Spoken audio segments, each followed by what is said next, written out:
Amen. Calling the workshop to order. This is our agenda summary workshop. Welcome, citizens of Clay County. I'm looking around the room to see if we have any guests.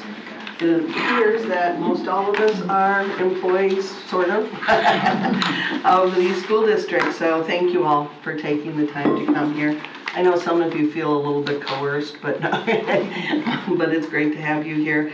Just a reminder that this is our opportunity to collaborate openly as your elected officials and to make decisions that will decide the future direction of our public schools and the education of our children here in Clay County.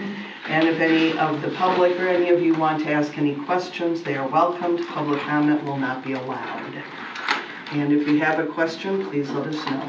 Your participation is welcome and appreciated. Mr. Superintendent, would you like to review our agenda? Certainly. Good morning. Hope everybody's doing well. Glad to see everybody here this morning.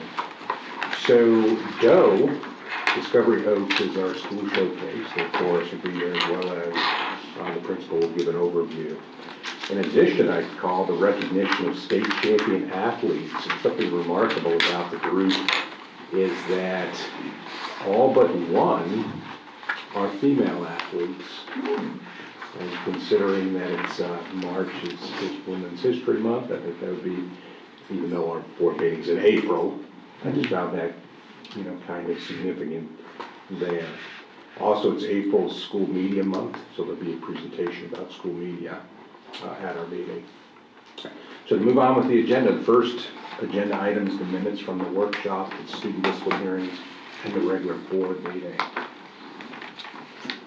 Okay, the second item is allocations. One of the things that are exciting about this time of year is we are full gear towards preparing for next school year. So today you're going to hear not only about allocations, but also reappointments, as well as teacher supports for next year. So you're kind of in this year, and state assessments start here next week. But you're also doing a lot of planning for the future years. So you can see this item deals specifically with supplements. Supplements remain steady or static from where they were in the past, with the exception of 3 additions. Oakley Jr. added a head wrestling coach for equity there, a discretionary supplement to Keystone Heights High School, as well as one department head to Oakley High School due to their size. So those are the only differences between the allocation supplement package this year versus the previous year, if you're looking through all those pieces of paper. Okay. Reappointments is the next agenda item. You know that each year we evaluate our employees and then we reappoint them. Reappointment is not a singular meeting that occurs, right? So some people will notice their name might not be on the list for this time. The vast majority of employees are reappointed on this board agenda. So this board agenda has a separate item. That's why it's separated out of the personnel consent agenda. It'll be that thick with all of our employees. Then after that, each subsequent month, as employees get reappointed, it's embedded within the personnel consent agenda under human resources. So that's kind of the process that goes on. So let's talk about the fact that sometimes a person's name might not appear. For example, if a person hasn't completed their recertification, that would be a way that they would be delayed if their evaluation is not complete at this point. If they've not met any other requirements to be reappointed, they would not be reappointed on this particular one. So if there is somebody that contacts you because their name isn't there or whatnot, you just refer them my way. I'll be glad to help them out and let them know, why they're not on the list. Administration is reappointed at the June board meeting, so they'll become reappointed at that point. The next item is the personnel consent agenda. That's the normal item in which we not only reappoint people, but appoint or conclude employment. The next one is our appointment of our CCA and CESPA bargaining teams, believe it or not, to that point where we name our teams. You can see the teams are a variety of folks and also include both myself and the CFO, Dr. Legutko, on those teams.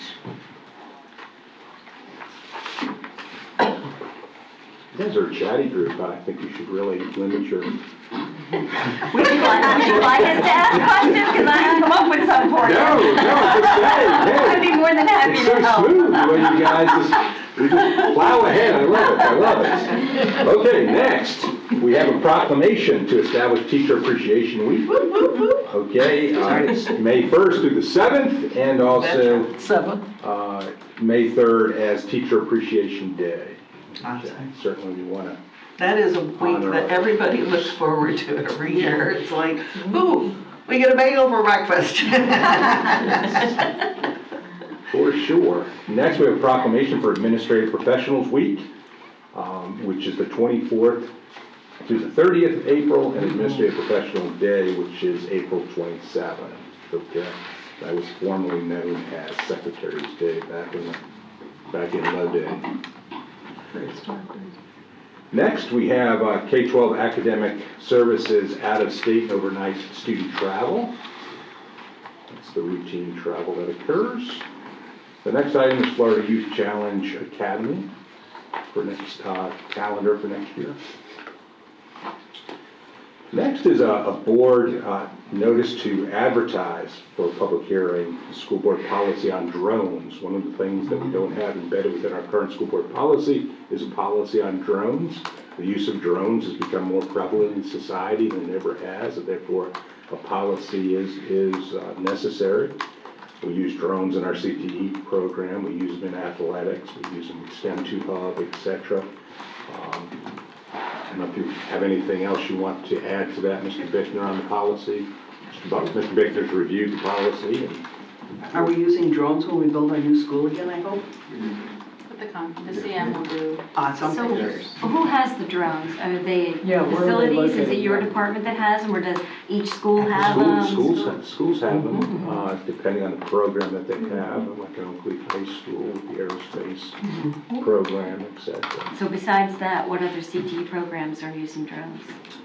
That's the most prevalent one for them. Of course, we still have STEM 2 Hub within our schools, Yeah. and so they have I was drones. going to say in STEM addition 2 is to that. probably becoming more embedded with drones.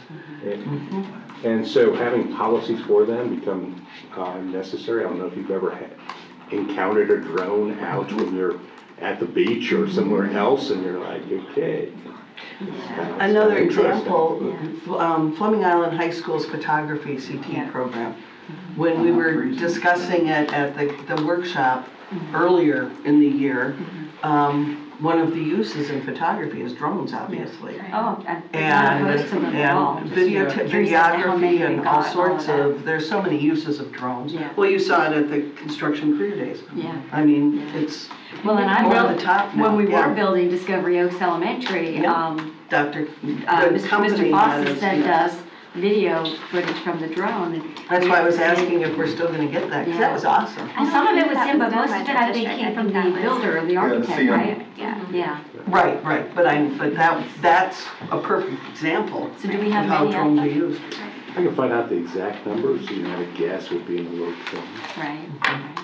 It's gonna grow. It also It's talked going about to grow. athletics. How do they use them in athletics? I was just curious as to, It's not here for that.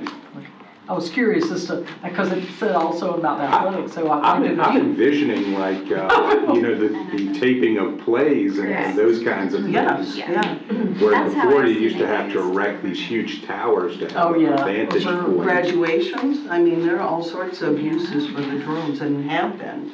I mean, people who've had drones that have gone over the graduations, just a crowd scan, not to get into your face, but crowd scans to see what's going on, athletics as well. Coaches can see formations from above. Okay. So they can just put drones behind and they can. They can see, okay. from other districts.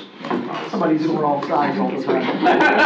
Just No hiding anymore, is there? Do we have to coordinate with Cecil Commerce since we're so close to? Mhm. Yes. Yes. Okay. Any air use. Mhm. And since we're An so area close to where you NAS could- Jacks, I mean, we're Well, you between those couldn't two. build in that area before. Yeah.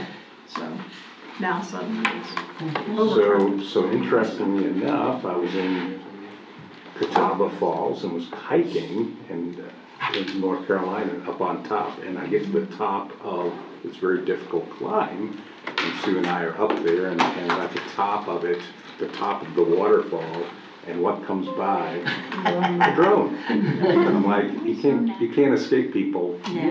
Even out no in matter where nature. you are, in the Yeah. middle of nowhere. You may not have a It would've cell been signal nice. there, but the drone can work. It would have been nice if they'd have had the drone when you and Dr. Kemp were racing, so we could have seen. Because there's some discrepancy is about the winner. We would have to put that into slow-mo. We need to rematch. Slow-mo effect. Rematch. We're pretty Photo sure. finish. We compared notes and we think we both ran 4-4. Oh, right. There was some question about somebody being over the line to begin with. I mean, I just want to make sure. 4 minutes, 40-second, 40. Oh, boy. Okay, the next item is the School Library Month, a proclamation for that. After that, we have our professional learning catalog. You know that each year the legislature requires us to update this. Ms. Shepherd and her team did an awesome job. You can see that all of the changes are on the second page there with a detailed summary of the changes involved. And that went through the PDAC committee and everything as well? Awesome, thank you. Okay, the next item is the National Center of Education. This is the missile training. You guys approved this contract at the last board meeting, but there's been a change to the contract. Actually, a decent change depending on your perspective, which is the number of participants is now 20, which altered the contract, caused a savings for the district. And so we're bringing that contract back and it will be attached shortly. Next is National School Nurses Week, which you see a proclamation there. It's May 6th through 12th, and there's a proclamation on this board agenda. Next is a proclamation for Month of the Military Child, which is April, and Purple Up Day, which is April 20th. So in case you're wondering how Purple Up Day came about, okay, it's Air Force blue, Army green, Navy blue, and Marine red, and Coast Guard blue. If you mix them all together, I've never tried this. I'm not really artistic. If you mix them all together, you would get the color purple. Okay, and so that's what Purple Up Day recognizes. We expect you all to wear purple, you know, on the 20th. I guess we got to remember, we'll send a memo out to everybody to make sure everybody does that to support That would be a our good military. time for that day, by the way. It was a little purple in there. I got a whole shirt. I've got a whole, Sue's already picked it out. I'm good to go. Your couturier's already decided what you're going to wear. I'm good huh? a month ahead of time, okay? That's the kind of planning you get from the superintendent's office here. We have quite a few proclamations in this consent agenda, so I will outline them afterwards, Okay. just to make Yeah. certain that everybody hears what Yeah. and knows the weeks that are coming up. Next is proposed allocation changes for the 21-22 school year. And you see the manager intern for high school. Remember, that's the job description that you approved last time. And that's for schools that serve over 1,000 meals. Of course, Ms. Glover does an awesome job in food nutrition services. Next is the proposed allocation changes for the 22-23 school year. If you recall, when we did the allocation package, I said we'd be bringing forth additional allocations, and this is the month to do that. I'm giving a whole presentation at the end of this related to this particular topic.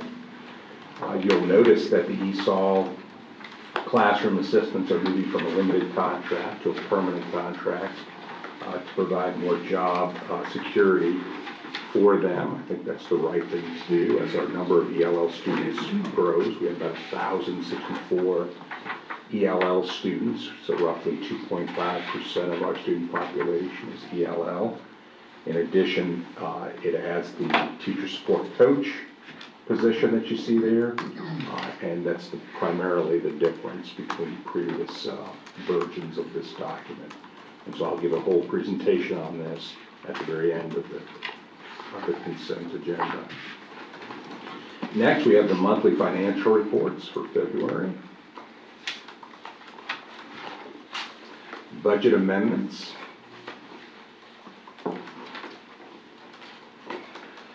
Next, renewal of our employee benefits, and I see Miss Sheila Can here in the audience. Standing O. Let's just say this, how about, we're basically coming back with a zero cost difference to our It's wonderful. employees for 2 years in a row. How many people can say, when you talk about medical insurance, Yeah. the idea of medical insurance going down is like unheard of, right? Hey, we're reducing your premiums. How many people have ever heard that with insurance? On any insurance policy, right? It just never happens, right? So for 2 years, we were able to do that.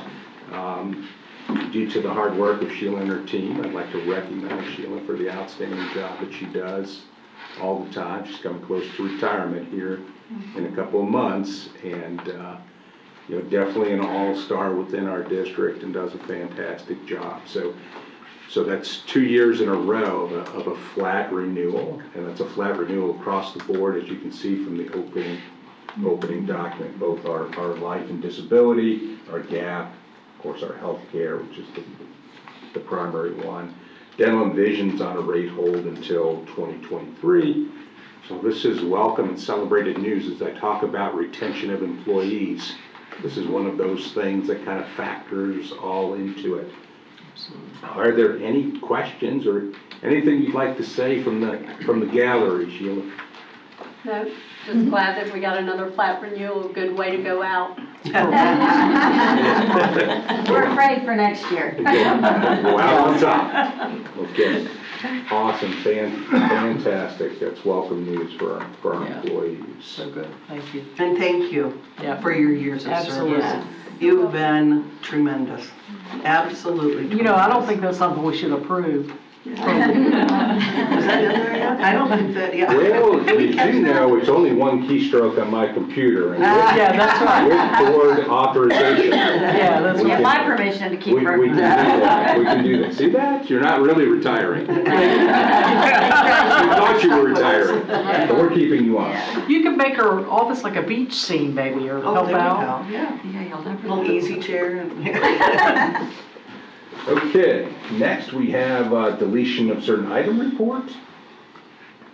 It's a standard. Next is the bid renewal for relocatable classrooms, the movement of relocatable classrooms. That's AJS, building and moving and leveling. That's a lot to say. How many portables do we have now? I know we're supposed to be reducing. We're supposed to be reducing, but the number was 900, and we still have quite a few portables up there. I believe, if I'm not mistaken, we are the leader in that category across the state. That would include districts such as, you know, Miami-Dade, Yeah. Orange, Hillsborough, that have far more students, and I think that you know, now as we move forward, we've added 8 classroom wings to a variety of schools, with the most recent being Tynes Elementary School as an 8-room additions, and we need to continue to move in that direction to more permanent structure that has the same high quality that we should expect for our students. So yeah, I know That's- St. John's that's a is adding them, Right. adding portables. Yeah. I'd say So it's, it's, I think it's there, it's a financial issue, which It can't has keep to up grow, with yeah. growth and the building of schools And that's what happened here back in, what was it, 2002, 3, 4 through 8, when they were building a school a year, and 1 year, 2 schools. It was really the only way previous boards could afford to do it. Yeah. But now we've got all these portables that, you know. For sure. Next is another bid award for the ramp systems for those portables, as well as flooring. And you can see it's Leesburg Concrete G&A Manufacturing. And the flooring is teal tile and carpet have been awarded. Next is the preliminaries for Orange Park High School Stadium replacement. You know, currently the plan is there to demolish the home side and replace that with a new stand. It's my understanding that in scheduling that's the football season there, that they'll be playing their home games at the beginning part of the season. so that it'll allow us enough time to demolish that and have structure there for graduation coming up the next year. So that's going to be a big project, and I know that the team over in facilities will do a great job managing that and keeping everybody on time. I always get nervous, but I think we'll do it and it'll all work out for our Do you part. expect that to only take, several months, like 3 or 4 months? Yep. It's like Oakley's aluminum structure, so it'll be built ahead of time. It's just to demolish and then bring that in Bring and it build it up. So it should go fairly quickly. Are they selling old pieces of the stadium, do you know, like didn't they do that at Clay High? I think the school was talking about doing Some that. kind of a- Fundraiser to Good, do that. good. Still the original. That would be awesome, yeah. I mean, think there's so many Orange Park graduates in our community that they would love a piece of that history, I'm sure. That would make a great fundraiser. It would be a I great think that's what they fundraiser. were talking about doing, selling chunks somehow. I coordinate with maybe the Education Foundation on that because they have that whole connection of their network of Hall of Fame alumni. I think that could be a really good fundraiser for the school. Okay, so next we're up to pre-qualification of contractors. That completes the consent agenda. And then there is one special action that will be loaded. And then that completes the agenda as it is here. So if I could, Ms. Honora, could we go on to the next item, Madam Chair? I'd like to talk a little bit about teacher recruitment and retention. Okay, this is related to the teacher sport coach. So if you take a look, I gave you a folder. The folder has 2 documents in it. One is a copy of the PowerPoint that you're going to see up there, in case you have difficulty seeing it up there. The second document is the district recruitment plan. So let me just start in general that educational institutions are institutions made of people. We don't actually make a product. We don't make cars or buildings, or we do buildings to facilitate it. We don't make the product. So the people that we have are critical to the mission of the district. And so when you look at this, you have to talk about the recruitment of every position, because there are needs in every position, as well as how to retain those individuals once you have them into the system. So we have about 5,000 employees, and there is no doubt that no matter where you go, people talk about labor shortages. Interestingly enough, when I was at the construction and career day, and I walked around to every vendor in that field, one of the things that they always talked to me about was not finding enough people to work within their industry. It would be unreasonable to think that the education world doesn't have the same issues. We do. We remember we talked about shortages of bus drivers. There's 1,800 bus driver openings currently throughout the state of Florida. We are not in an ideal position when it comes to bus drivers, but I also do a little bit of comparison to others, like our situation is better than most, but not ideal when it comes to that. There's a shortage of custodians. Nurses, I believe that this was the first time that we've had all nursing positions filled across the district, okay, which is awesome. But when you look at it, the shortage of labor is something that dramatically affects the quality of what we do, and therefore we should be actively dealing with this situation more so than any other year. Whether the issue has sprung up as a result of the pandemic would be, I saw a job report that indicated there's 4 million more jobs than people to fill the jobs. That's all industries, not education specific, right? So that's kind of the environment you have. So what do you do in order to make your place the place to work, right? And the competitive nature of that, that recently through negotiations with CCA and others, we raised our starting teacher salary to $47,500. I found it really interesting that surrounding districts quickly raised theirs to $47,500. You're in a bidding kind of war when you could see. Just driving this morning, I saw I'm not going to give free advertising to this company, but I saw on a fence as I'm driving down 17, starting salary $15 for, and this was a simple lawn type of thing. I'm like, okay, everybody's out there competing for a limited group of people, right? So what do you do to compete matters. Matters more so than it ever has within Clay County schools. And so that's why I bring this to your attention. And while we're talking specifically about instructional folks, today, because the positions that are on the allocation change document are instructional related, this really goes for everybody across the district. So I don't want our support employees that might be watching or watch the video thinking that we only care about instruction, because we don't.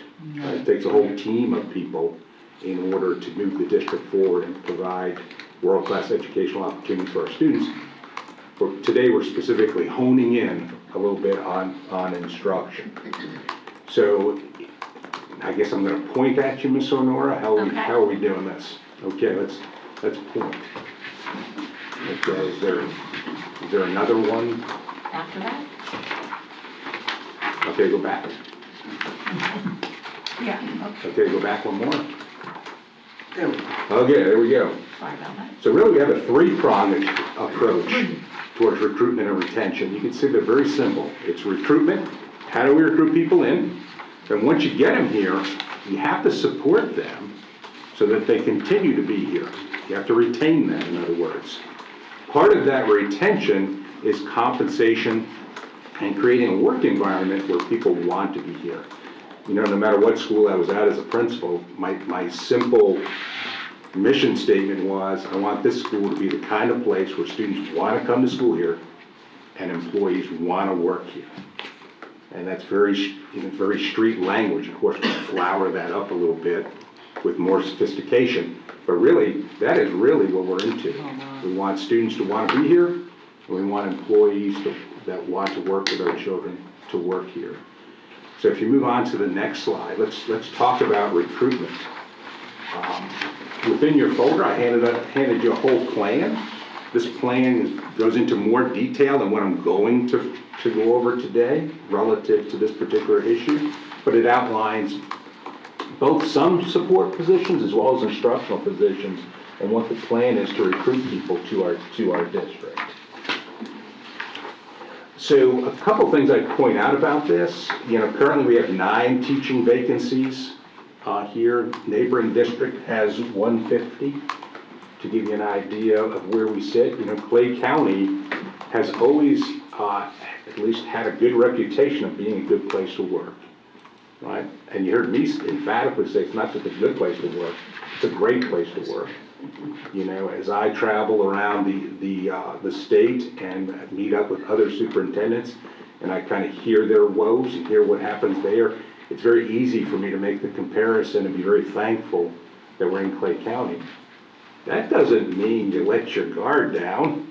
That means you work harder. You snap it up a little bit more. And so that's what this is really about.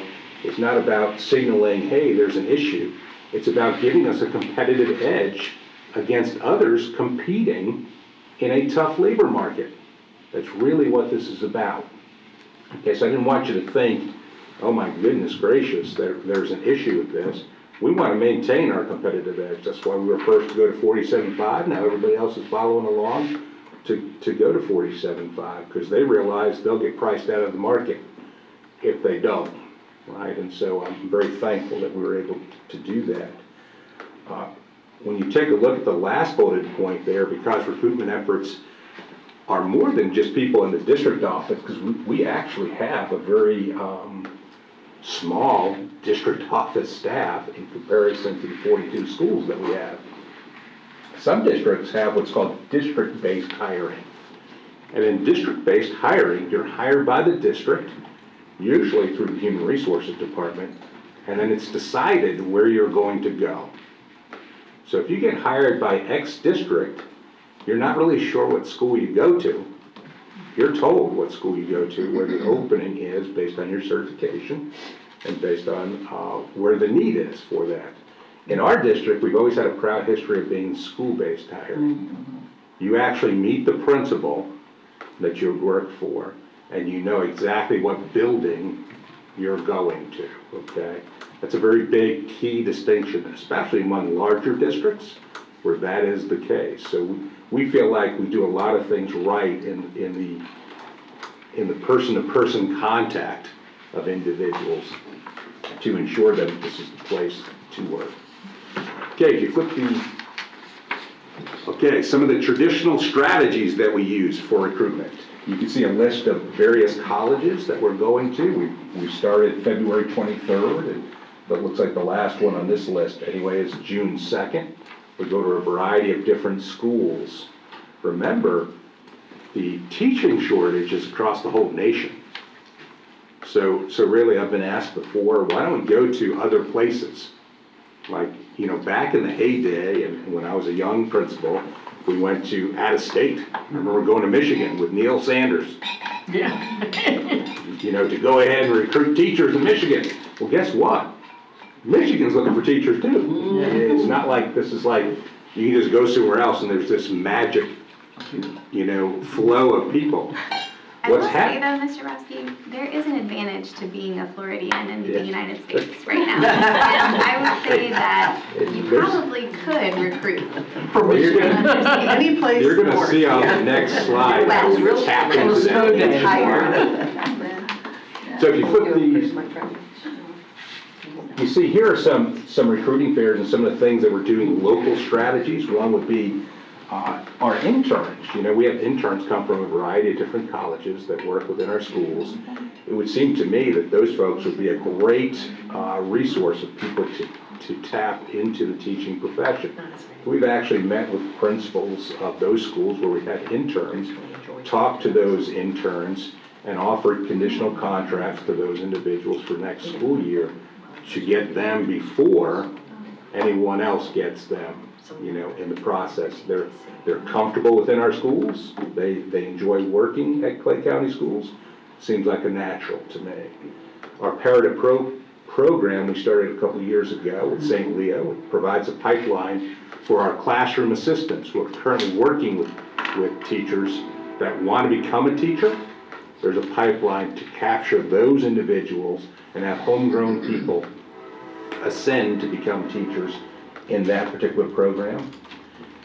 In Florida is actually, to become a teacher in Florida is actually quite easy.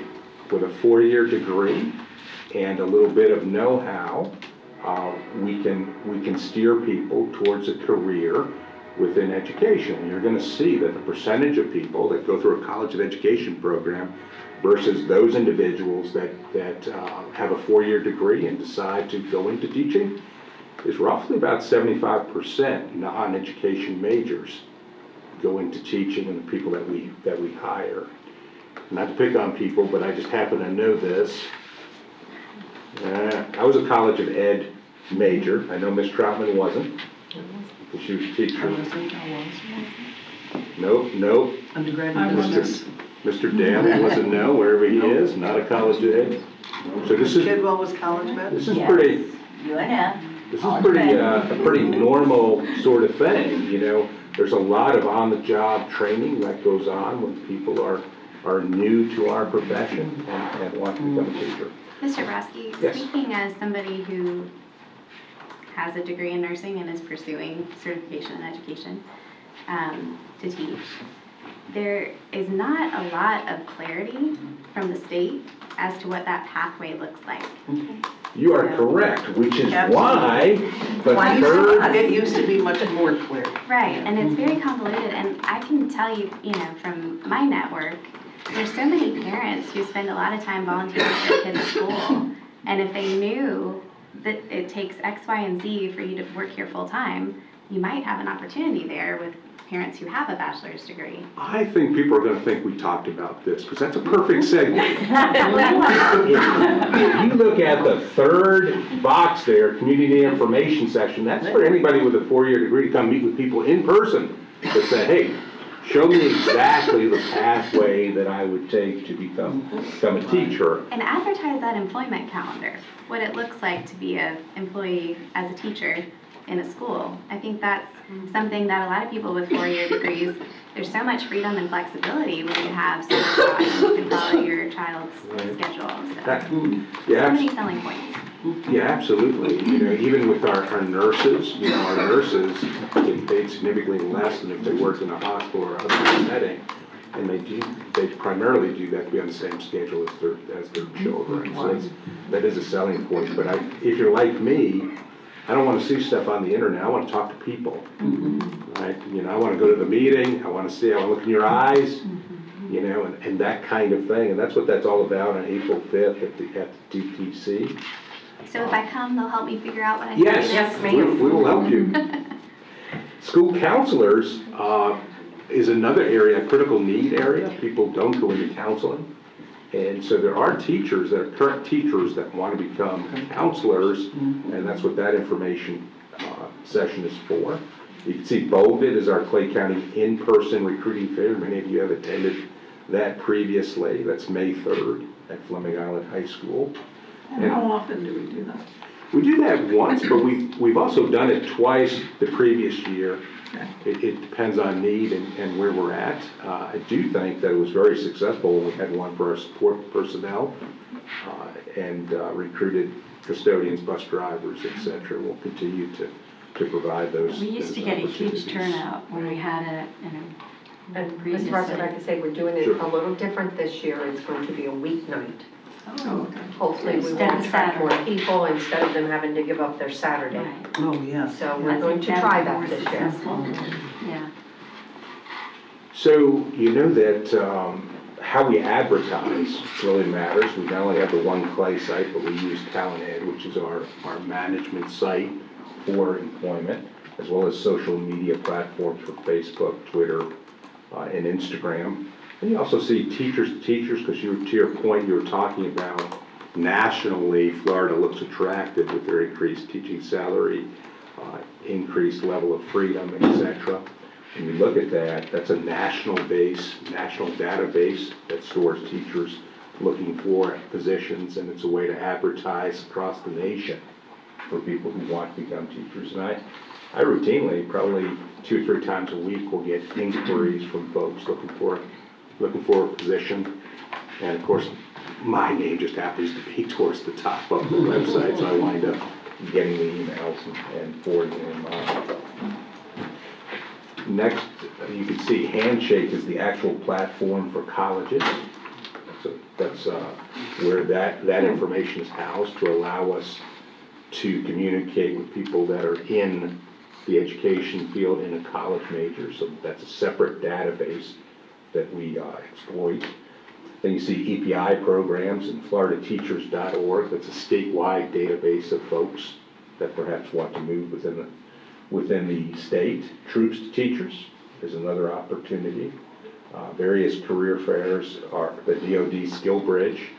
So I think what happens is, and just from my personal experience, you know, a lot of times people will talk about the number of vacancies and not really recognize the amount of effort that's put behind the scenes and some of the mechanisms that are in place to try to deal with that.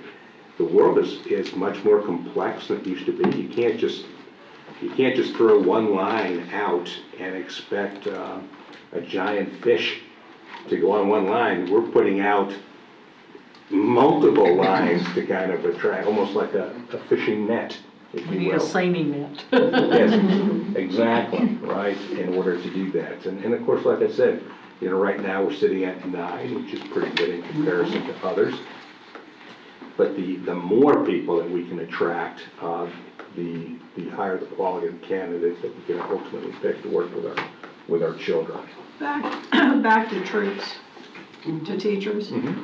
Is there any way we can reach out to the bases Yeah, as sure. they're retiring, because some of these people may not have even thought of it. Many of them have science and math backgrounds in particular, which is critical need areas. Wasn't there a bill that went through the legislature this session that allows, I think, military members 5 years to get their certification rather than 3?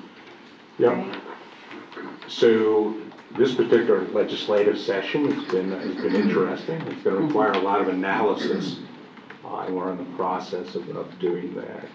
But for somebody who's a retiree, you know, to have the advantage of 5 years, or if They they're doing also- it as a dual career, Yeah, they're given waivers for their testing and for their application fee as well. excellent, Good.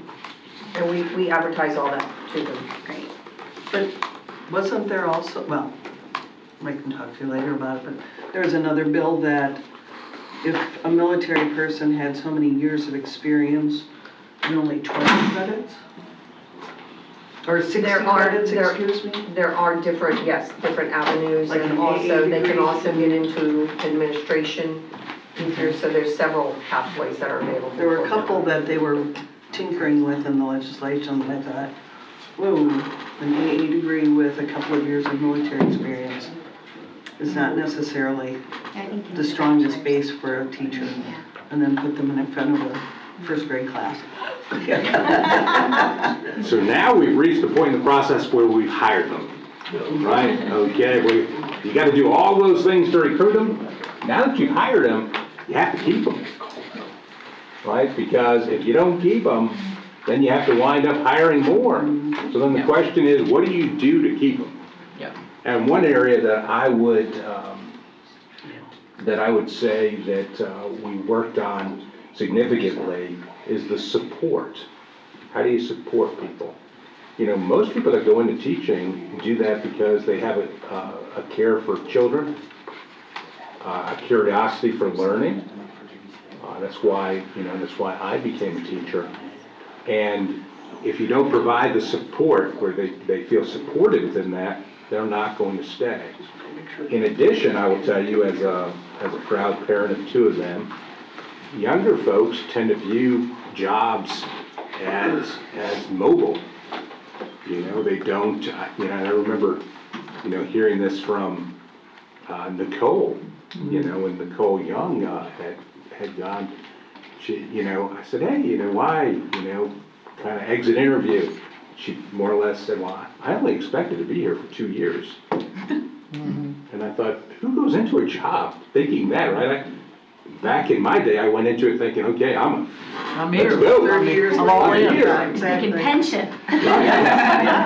Young people today It's view different. jobs in a much more mobile way. So then that means that the level of support that you give has to go up in order to keep them within the organization. Okay, so this I find really interesting, and I think you're going to find this interesting too. We hire about 350 teachers a year. And if you take a look about in 2021 school year, 34% were brand new teachers, never taught before ever. Okay, in 21-22, that's roughly 40%. So we hired about 350 teachers, 140 of them brand new, never taught a day in their life. Okay, of that, 75% of them were not College of Education majors. So that means people like Roger, Terry, Brenda, Mary, and others. And what level of support you give those folks when they first go into teaching really matters. Okay, it matters not for the quality of education that we provide our students, which is our #1 mission, but also on retaining that employee because their level of frustration is manageable, during those beginning years, what kind of support you provide. So if you flip that again, you can see, in case you're wondering, it's kind of evenly split between elementary and secondary, and we did a little analysis to take a look at what area or concentration, and when I see that, I kind of see equally divided when I look at those numbers as to where those beginning first-year teachers are, which means that the support that we have has to have expertise within all of those areas when you're talking about content support, okay? Okay, Bonnie? What's C and C? Sorry, Climate and culture. climate and culture, thank you. So if you flip to the next one, if you take a look at this, this is levels of support.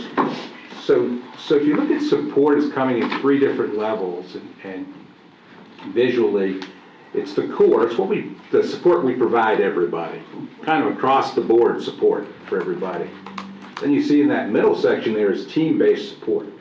It's important to note that you have to provide support at the school level, where it's closest to the day-to-day operations of the teacher, okay, as well as the district level.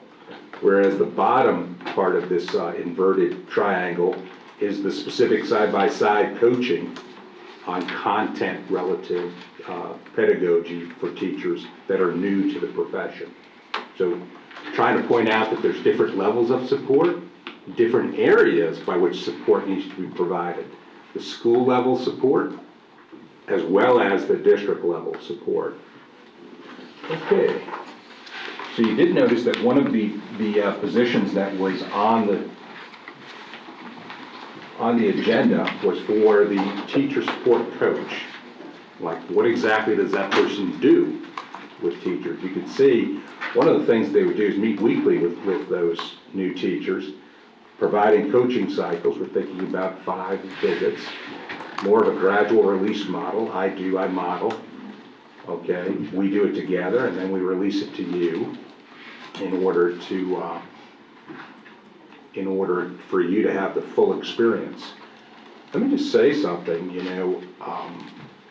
Even people that go through college education programs, it doesn't fully prepare you for No. day one. That's right. I can remember like so clearly, and this is 1989, yes, you figured out my age. 1989, going in front of a group of 8th graders, and I taught dropout prevention, 8th grade history. That was my first teaching job. And I remember being scared out of my mind, and going in front of a group of students, and nothing really prepares you. And unfortunately, the habits that you develop are the habits that you keep. Right? So why wouldn't we train people to have habits that are high yield habits that'll benefit our students? It just makes good sense to me that we would do that, and that would be the role of the teacher support coach as outlined here. If you go ahead, and I'm going to go quickly through the next 2, it's talking about school level support as well as district level support, and making sure that it's comprehensive and aligned. Obviously we didn't want to be presumptuous to the board's agreement to the positions or not. I'm assuming that we're going to agree that for supporting teachers in this way, but then really taking a look at what kinds of supports we should provide at the school level and what kind of supports that we need to provide at the district level. And that's what this page, as well as the next page, Ms. Honora, what they're referring to. Okay, so you'll see that that's pretty comprehensive when it looks at it. I know that as far as the timeline for this, if you would take a look at the next one, we do have Summer Leadership Institute at the beginning of June. So we would like to be prepared to share with our leaders at that point how to do that, do more collaboration on the school-based supports that we would provide.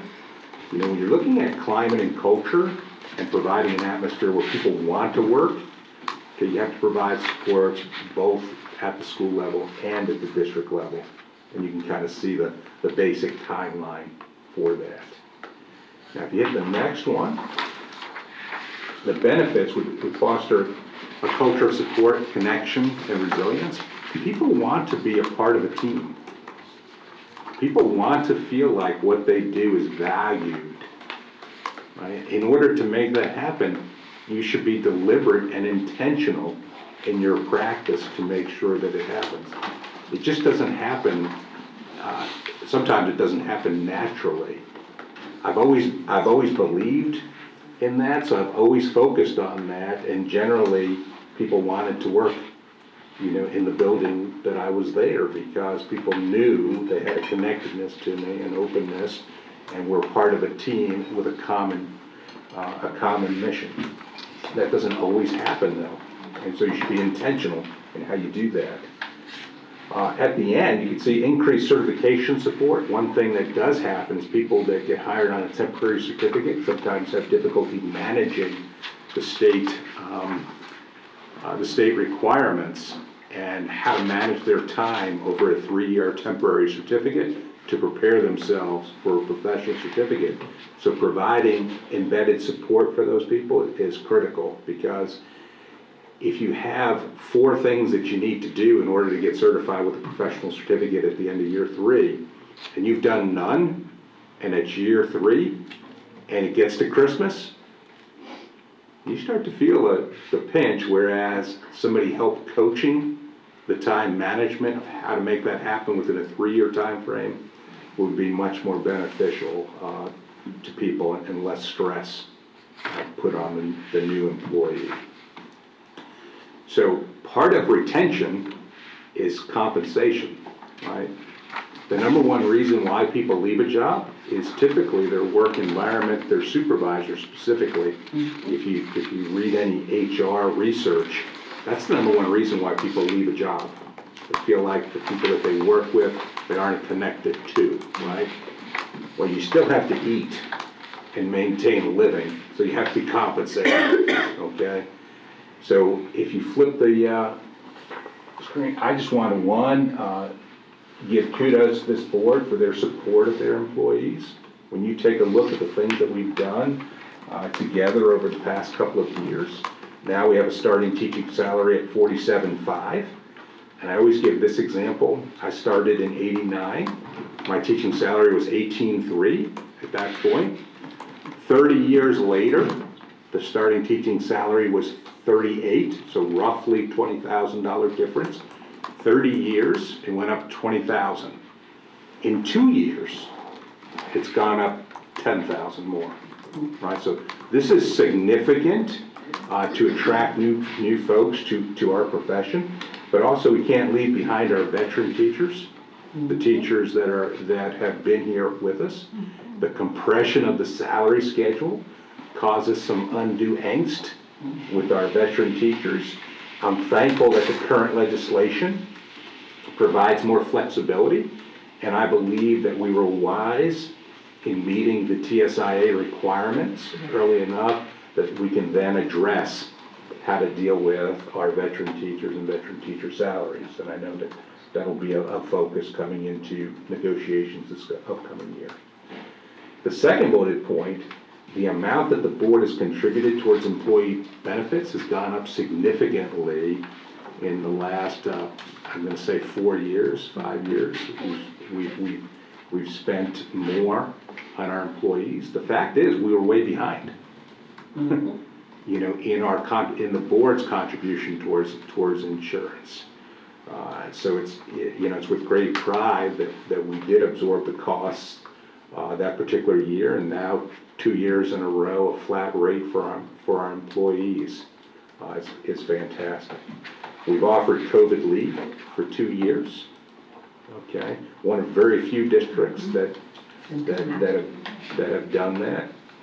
We've looked at comprehensive substitute plan. If you recall, back in the height of what happened at the beginning of the year, finding enough substitutes was challenging. We're now up to about 90% fill rate among substitutes. I would also kind of point out to you that I guess we're going to call it a celebration. I'm going to give a qualification before I give a celebration. That this was the first week. Am I wrong? Last week was the first week. Last week was the first week in 2 years that we've had 0 reported cases to the health department, either by a student or by an employee. Wow. Now the qualification on that is somebody's going to know somebody. That's not true. Johnny's brother told me he. Okay, these are reported facts to the health department. 0. 0. So I'm very optimistic about our future. But we were one of the few districts that provided such benefit to their employees, and that's a testament to the board and your generosity. And we've dealt with that issue. I think substitutes is an issue that we still need to deal with. Relative to that, they're just, people aren't, just like all the shortages in every other position, it would be illogical to think that you wouldn't have a shortage of substitutes. It's not like it's, Mr. Roski, we could make that a stipulation to new hires. To be a teacher, you have to sub for a year to figure out where you fit best, and then we'll bring you on the full-time class. we are trying to recruit and retain. That might not be a good idea to recruit and retain. I do It certainly think, teaches you classroom management I'm skills. telling ya. Did you steal theirs? I'm going to ask Dr. Legutko to cover her ears, but I think that one of the things that we need to do is to look at the pay rate for our substitute teachers to attract more people. Yes. When I see a fence that says $15 to join, in particular, lawn service on 17, and our starting pay is less than that for a substitute, that indicates that there's a challenge and will be a challenge to fill those positions, but that's for another day. I'm trying to paint, I'm trying to paint the picture of, you not only have to recruit them, and there's a lot of mechanisms to recruit. You gotta keep them, and the way you keep them is by supporting them, by compensating them, and by creating a work environment in where people want to work for the organization. That's the basic message that I wanted to give this morning. Now, that doesn't mean that people aren't, if you have a family of 5,000, do you think somebody might be unhappy? Anybody, right? I got a family of 10. So I can tell you that somebody's not happy, right? So imagine 5,000, okay? It'd be unrealistic to think that somebody out there doesn't have an issue. What I do promise is that person will get the due attention and also the customer service that I always speak about relative to their particular issue. And if at the end of the day, they just don't like the answer that they got, they should feel valued by the time spent in dealing with their issue, whether or not they like the end result or not. In other words, you can't make everybody happy, is the basic message. And I believe the substitute issue leads into our burnout of our teachers as well. Yep. Because when they're covering classes and all of that, then they're taking that work home. I mean, so that's a problem. So I really think that when you're talking about increasing the pay, I think that's real critical. Well, how many years ago was it when we restructured and we followed the surrounding counties with our substitute pay? Because we were always higher When we than went that. with Kelly. Is it about 4 years It was when we ago? went with Kelly. Yes, So we what have we- not increased it since then, other Yes. than bonuses. And when the students make more than the substitutes, that gets Yes. very frustrating. Exactly. So what we did was, we kind of supplemented it this year, if you recall, Yeah. by giving them the bonus. We actually increased sub pay by almost 25% Yeah. for that, to kind of get us through this year, to look at a more comprehensive plan related to substitutes, and that's kind of where we are. Have we looked at, so this is just speaking from personal experience, I had, in the past, I have had some of our high school graduates who are completing their AA when they graduate high school come to me about, how do I go about becoming a substitute teacher? Because they're planning to attend, UNF or a local school to complete the rest of their degree. So do we recruit from within, from like our high school graduates? Yes, and also, we recruit anybody. If you recall, we recruited our parents and basically put the word out to parents and said, hey, if you're looking to come in, you can sub at your child's school. And bring your child. And bring your child to school and drive them home Right. on Yeah. the same day. So I think that creative strategies are important, and we need to continue to look at that. And the purpose of this, presentation was that, one, to assure you that the labor shortage is real. It's a real thing. And it's no different in Clay County schools from every other business that's out there in the world. You have to have a plan to deal with it, and our plan deals with recruiting them, okay, and all the different mechanisms that you saw outlined here and more extensively within that report. Retaining them, by providing support, okay? And that support is not only at the district level, but it's also at the school level. And then compensate them and provide a working environment in which people want to work for us. Now, the good news is, in general, that is true. We have one of the highest retention rates in the state in comparison to other districts. So we're doing a good job. This is about going from good to great. And so we want to bump it up in that area, which is why, I took the time to have this presentation here today. Can I ask a question? Sure. And I should know the answer to this, and frankly, I don't. Do we compensate our experienced teachers who assist in mentoring our new teachers? We used to. Yeah, We used to have. There's a peer teacher supplement. There is a peer teacher supplement, thank you. Because I know particularly for those that came in with a temporary certificate with ULCERT, those are the ones that, I know that we had a program at that point, and I knew that we had, and of course, but we don't compensate teachers who have interns. No. Correct? That's, teachers who have interns are allowed to take courses at UNF or allowed The to. UNF, Correct. the schools provide them. Yeah, Right. good. Okay, I was just trying to remember that. Good. Yeah, I think it's just critical to provide, supports for those individuals. Oh, absolutely. Because it is time consuming but it's also very rewarding to help those new teachers. Well, it was great to hear that we're down to 9, because I think last time we talked, but it was last month, it was 23 still. 23, so at one time, just to kind of give you an idea of what that's like, when I hear data, I look at data, and then I look at data comparison to the rest of the state, to the nation. So our neighboring district at that time had 400 vacancies. And even the district closest to the ocean had 135. So I don't want to kind of point out my competitive nature, but I'm going to point it out, okay? So we generally do a good job, but it's become tougher and tougher. Yeah. It really has, and it's an area that we need to spend more time and more focus on. Well, it was interesting to see the number of, the resignations were higher than retirements. And you still, want to dig in where a lot of those folks, were they brand new and it really wasn't the career path they chose. Even the retirees, did some of them retire early, and you're back to the support, which obviously is the key, so. Yeah, you've heard the term the great resignation, in referring to labor across all sectors in the United States economy. And so it'd be unreasonable to think that we haven't had more. I compare the number at the end of the year. I know Ms. Kidwell likes to. But we don't want to lose it. Compare them a little earlier. Once they're trying. We definitely don't want to lose We don't wanna lose anybody. anyone. And providing support will help Yep. in that regard.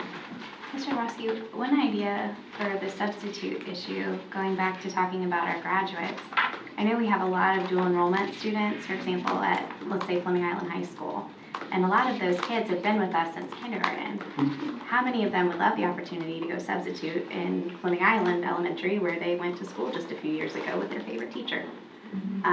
As kind of like a work-study program, if they're considering a career in education, it kind of gives them a little bit of experience. There's enough of an age gap between them and the children that they're in charge of that it's not an issue.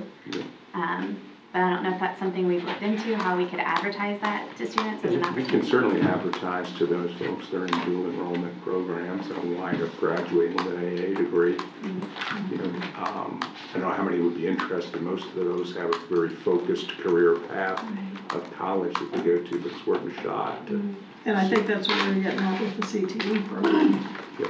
trying to go along that line. And in that realm, you have students who have a love and a connection to that school that they're volunteering, or not volunteering at, but that they're substituting in.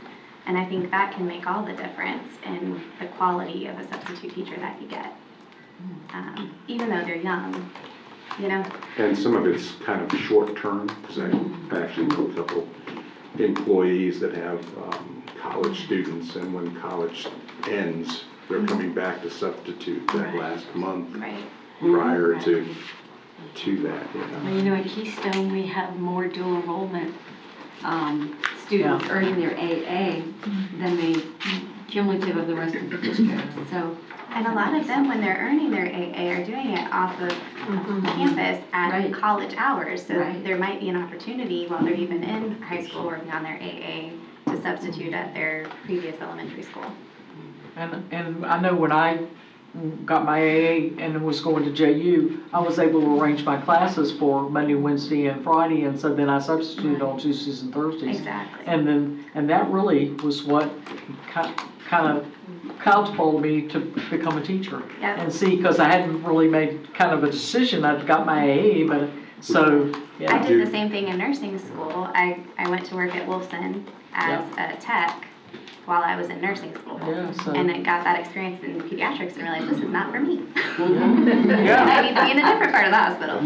So, We do hire quite a few substitutes into the teaching ranks, and as a principal, you know, I would hear or see a substitute and I would say, okay, you know, you kind of, if you're a principal, you're always in recruitment mode, right? Yeah. Right, that you see walking around. You be at Disney and you look like a teacher. You live anywhere near play. Here we go. We kind of bring them in. I recruited one at my son's graduation at the University of Florida. I heard I was looking for an ag teacher in this group class because he was in the College of Ag. And so I looked over to this, I said, "Is that your son?" He said, "Yes." I said, "Is he looking for a job?" And he actually came to work. And of course, the parent said yes immediately. Yes, and he'll take it. So next on the agenda, we have Dr. Levetko. Dr. Levetko is going to give a brief overview of the 1 mil for discussion on the continuation of the 1 mil. oh, it's that time, huh?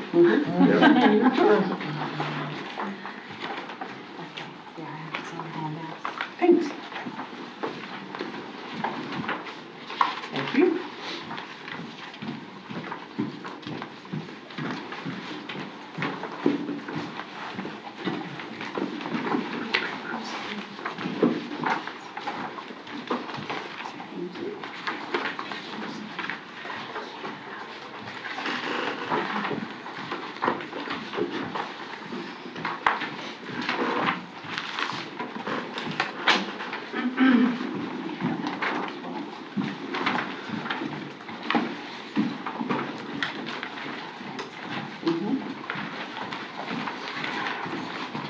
All right, continuing the discussion of good to great, going good to great. We are going to continue to go good to great. All right, good morning, everyone. Good morning. I'm going to do a brief overview of the 1 mil. I'm going to do a little history. I'm going to give you all a financial impact, a timeline, and then I will have my closing statement. I do want a closing statement. All right, first, why did we have the mill? We all know it was because of the Marjory Stoneman Douglas Act that became law in, 2018, right? What is the Marjory Stoneman Douglas Act?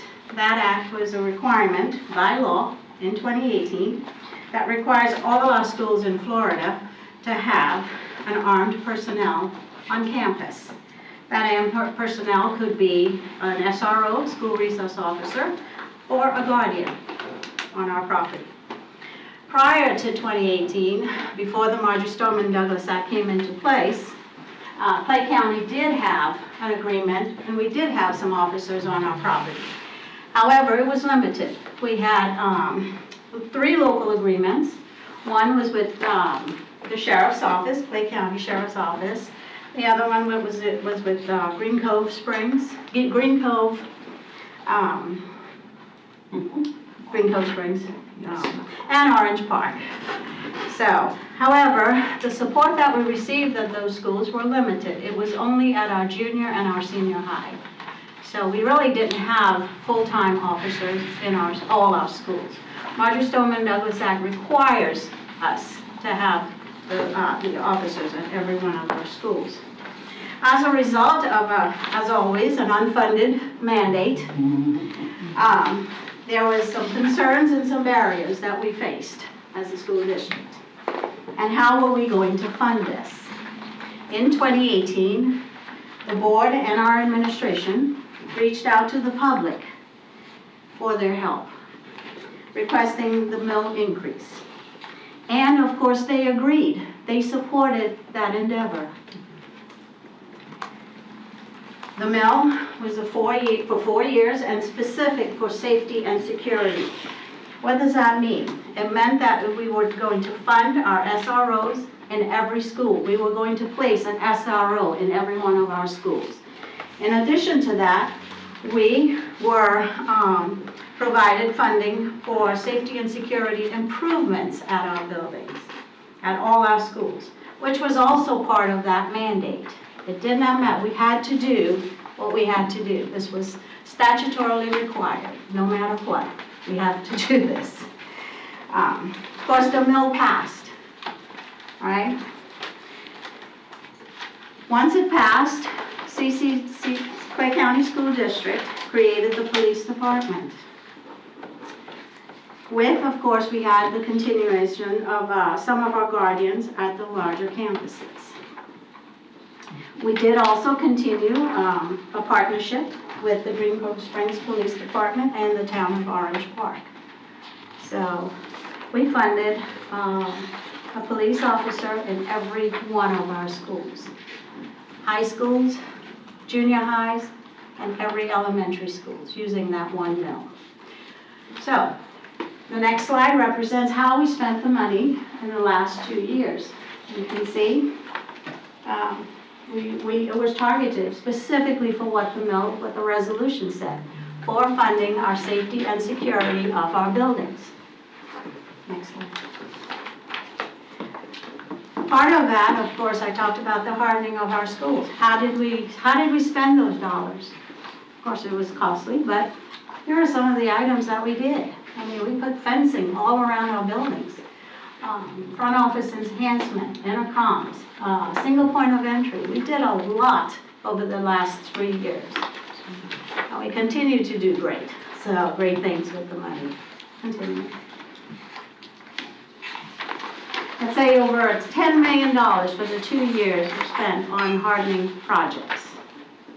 So, specific to that. Okay. All right. How did that impact our homeowners? Of course, it's a continued mill.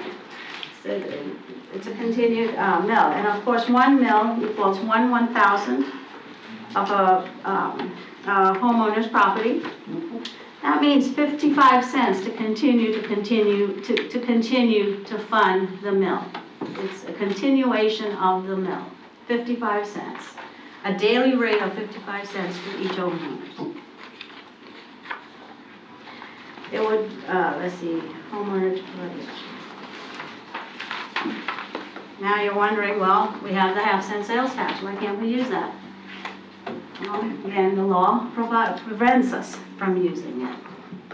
Statutorily, we are not allowed to use the funds for compensation. A half-cent sales tax is primarily for capital expenses. Capital expenses translates to construction, reconstruction, and facilities improvement. You cannot use those funds for salaries and benefits at all, period. No. Okay, so let's talk about what happens if we don't have the mill. For one thing, as you know, our biggest budget is our operational budget. It's the general fund. I call it our operational budget. We would then absorb about $6 million in the general fund to provide the support for our police department and to continue hardening of our schools. Just as a reminder, 80% of those funds, general fund, provides funding for human capital. That means salaries and benefits for our teachers, for our staff, all of our staff, support, teach, instructional, everyone. Reducing the general fund would directly impact our ability to maintain the level of quality of our instructional programs and support the community expects in our schools. It would hurt us really tremendously. Other things to consider, that year we will be opening up a new school, Spring Park Elementary. That's an additional cost of about $3 million that we will experience. We will also increase the burden of maintaining our operational services. As you know, every year there are increases, FRS increases, any unfunded legislative mandate, instructional programs that we are required to combine, testing, all of those different things. It costs money to do everything. I don't care what anyone says. It does cost money. Nothing's for free. Increased scholarships. This year, as you all know, our scholarships, a lot of those dollars went out the door.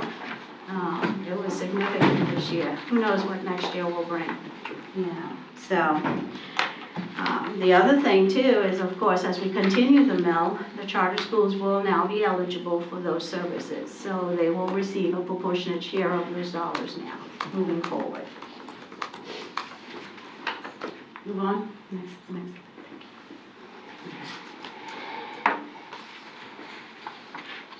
It is important to note that we are required statutorily, no matter what, we are required by law to provide safety and security at every one of our campuses.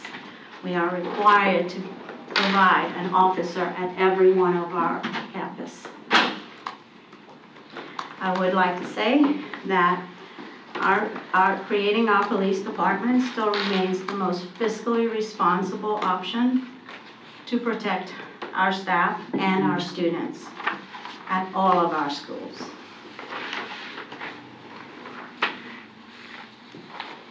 Okay, my next slide is really just to give you all a timeline as to moving forward, the continuation of the mill, what that timeline looks like.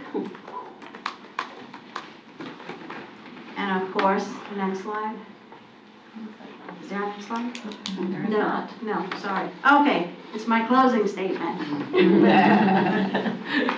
In closing, 4 years ago, our community agreed to support the safety and security of our children by voting yes to this mill. Please, let the community decide if they want to continue the support, the safety and security of their children in our schools. Please, thank you. Dr. Zepko, I have a question. Yes. I thought that the millage would have to be voted on in the general election, not the primary. It does. It doesn't go on a primary, it goes on the general. That's what I thought. Yeah. No, That's I will divert to Mr. Vizcarra. It can be voted on in the primary election, because the original statute that called for this, which is 1011.73 subparagraph 2 says, or subparagraph 3 says that you can call on or direct the county commission to set an election.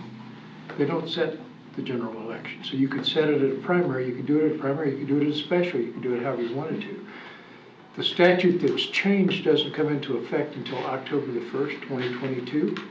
That statute requires it to be done at a general election as opposed to a primary. So if you do it at this primary election, in my opinion, you've come ahead of the statute's implementation, and I think it can be done at the August 23rd primary election. But if you wait until after that primary election, then it's going to have to be from then on at a general. And I thought that when we send it to the BCC, it's just a pass-through to be placed on the ballot. But you have the word will vote for consideration on the continuation, as if the Board of County Commissioners will decide, do we have the authority to ask voters for that or not? And I don't necessarily agree with that. Again, that depends on the statutes that you're passing under. When it was passed under 212.055, it was for consideration. When it's under 1011.73, it says direct the county commission. It doesn't say ask, it says direct. So I think there's a difference in the language. It says specifically that the resolution adopted at a regular meeting shall direct the county commission to call an election. So why is that up there? Is that just an I error? don't know, I didn't write that. Yeah, we can modify it. We're two separate entities. Correct. Just We can modify it. a note on I didn't give the first page of the resolution. Last time when we did the resolution, it said a resolution requesting the Board of County Commissioners for Clay County, Florida to place a referendum on the ballot for the August 2018 election for the electors within the Clay County School District to vote on the approval. So technically, we are requesting the Board of County Commissioners to place, if we continue with that same language. That's being polite.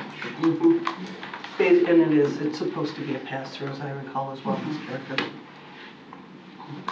Thank you. I don't know if you know this number off the top of your head, I have to ask.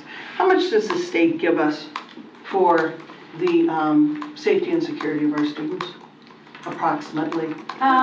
They give us that safe school money, it's about $3 million. $3 million, okay. So basically that does not, it's a situation that the state tells us we must do this, but this would not cover the costs of. Right, and keep in mind, safe school dollars are a dual support, as it's a categorical, and it's used for, some of it, in the past, we've used it to support our contracts, our contracts outside for safety. However, we are also supposed to use it for expulsions and those types of activities on the other end. So there are requirements on how we use that safe school dollars. Generally, everything we get from the state is earmarked for one thing. Yeah, it's category, everything, yes, you're right. And one other question, and I don't know if you know this off the top of your head. We just had a beautiful presentation for increased money to our teachers. And we hear numbers, and the public hears numbers like $800 million and billions of dollars and whatever. How much do you think that increase is going to be approximately this year for salaries? Well, if you're looking at the TSIA funds, and again, when you look at Clay County specifically, it appears that we're getting about $10 million, right? Okay. That's not true. Appears was the word. And now the other shoe drops, What you've got to realize is that what they're including there is the prior year's continuation of supporting what they did the last 2 years of giving us funding, all right? Remember, last year they gave us about $6 million for TSIA. The prior year it was about 6, 7, whatever that number was. So they're providing the continued support of maintaining the prior years, and then the total I'd say is about maybe $3 million max is what we've received.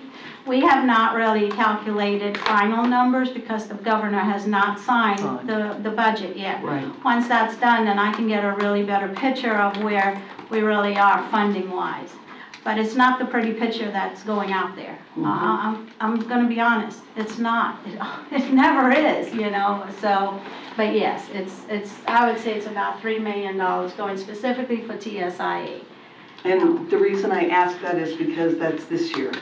We have, and people hear that Florida's flush because we've been saving, we had more tourists, everything, the money's coming in. We have no idea what's going to happen next year. No. Or the year after that. Right. So that was the point in asking, so thank you. Adding this to the agenda, this would be a discussion 3 item, D3. 4 years ago, the community voters chose to support a 1 mil. I would like us to, I'm going to ask that we put this on the agenda so that we give it up to the community again.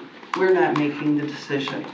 We are providing the opportunity for the community to decide if they want to support this additional mill. Then it's not additional.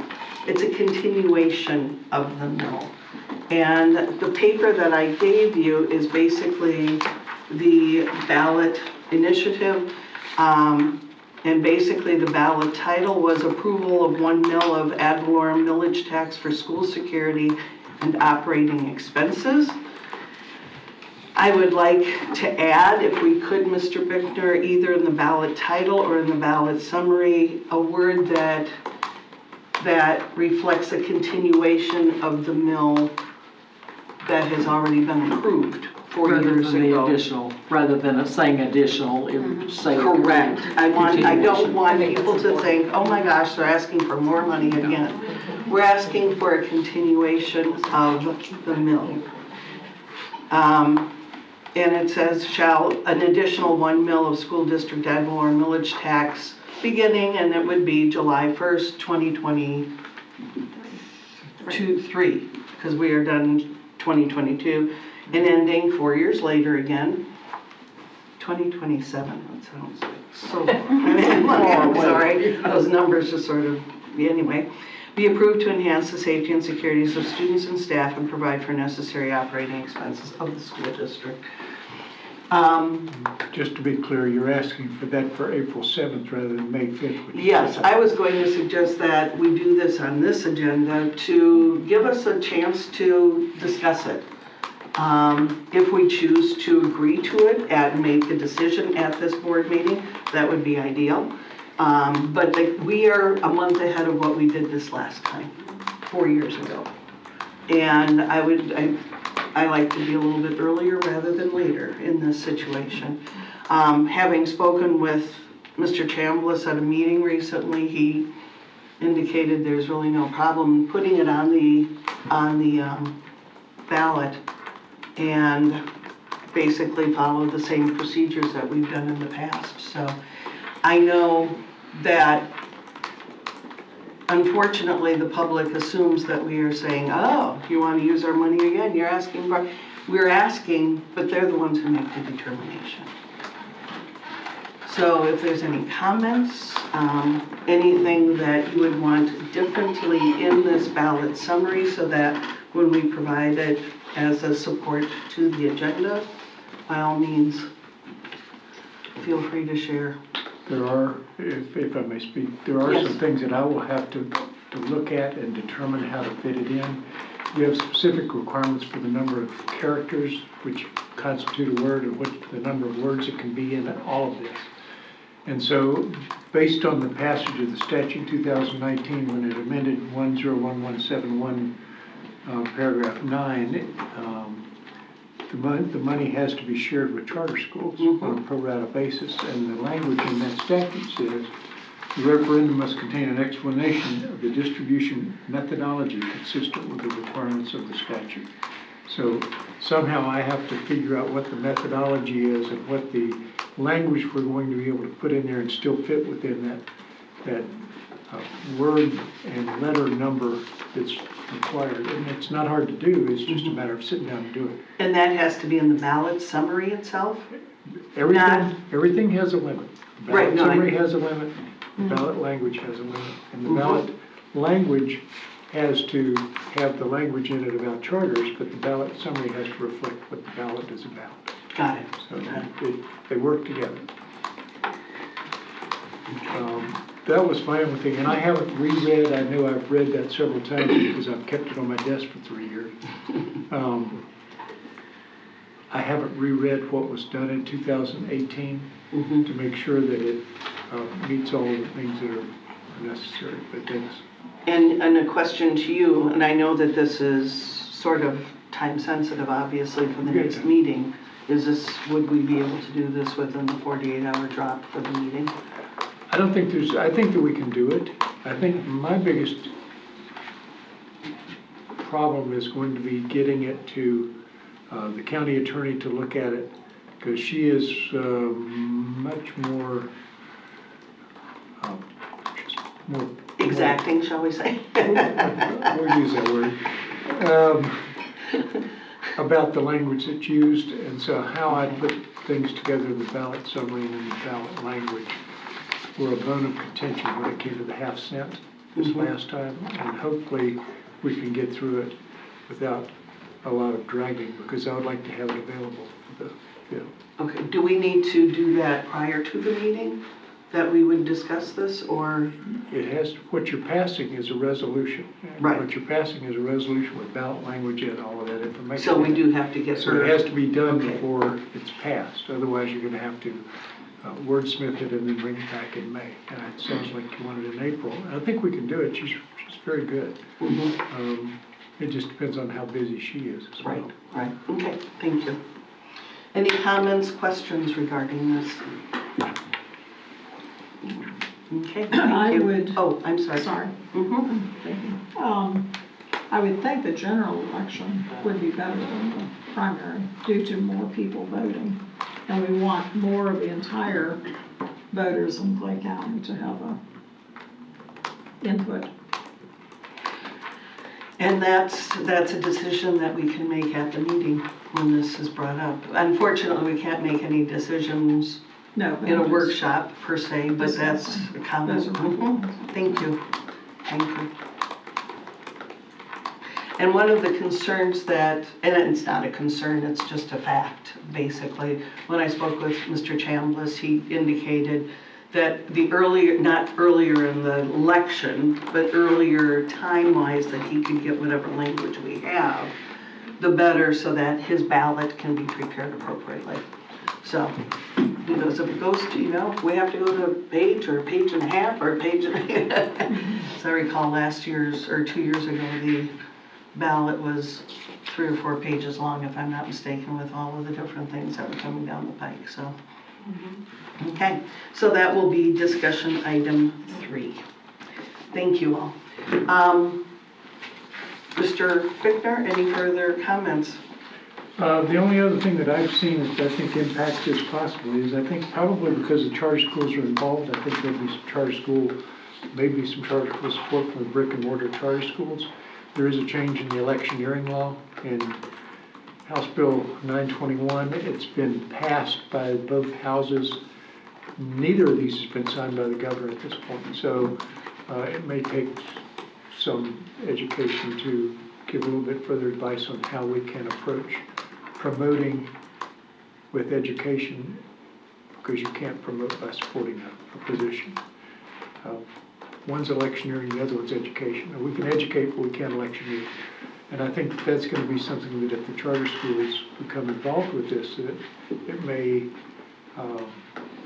be something that we'll want to speak with them as well. I think it's a very positive step for charter schools. I think one of the big issues for the charters in the past has been how do we finance having a police officer on our campus when we have no money that's given to us by the state. And I think that this is one way that it can be split off to make it work for a positive effect on the brick and mortar charter schools. What would the percentage amount to for a charter school? Would it be enough to cover their expenses for a resource? I mean, obviously, would it be even more? Right, yeah. It's about, overall, I'd say an average about 4% of the revenue. To each charter school? Overall, total. Oh, yeah, 3, 2, once you, depends on the number of students that they have, So in excess of $1 million? It'll be, I did a rough calculation, it's a little over $500,000. Other than that, I have nothing further. Thank you. Did you have anything further, Mr. No, ma'am. Roski? Okay. Ms. Bullock, comments? I'm sorry Laura Fogarty is left, but she manned the booth or womaned the booth at the Hammer and Hope event in Keystone, and she did a great job, and I heard a lot of positive things, so I really appreciate that our district was there and that she did a fine job. Really. Ms. Gilhousen? None for me. Ms. Clark? Nothing today. Ms. Kirkus? I'm just happy to see Sheila here. I mean, I'm happy to see all of you. I'm pleased to see all of you, but I know that we will be seeing Sheila's face much more in the future. Yes. So thank you for what you do with the Absolutely. insurance. I know you work miracles, and sometimes it's really hard. We've had some struggling years, and I appreciate that we're this stage that we are. So I'm just happy you're here. Thank you. That's all I have. Thank you. And on that note, we are adjourned. Ashley, get your signing.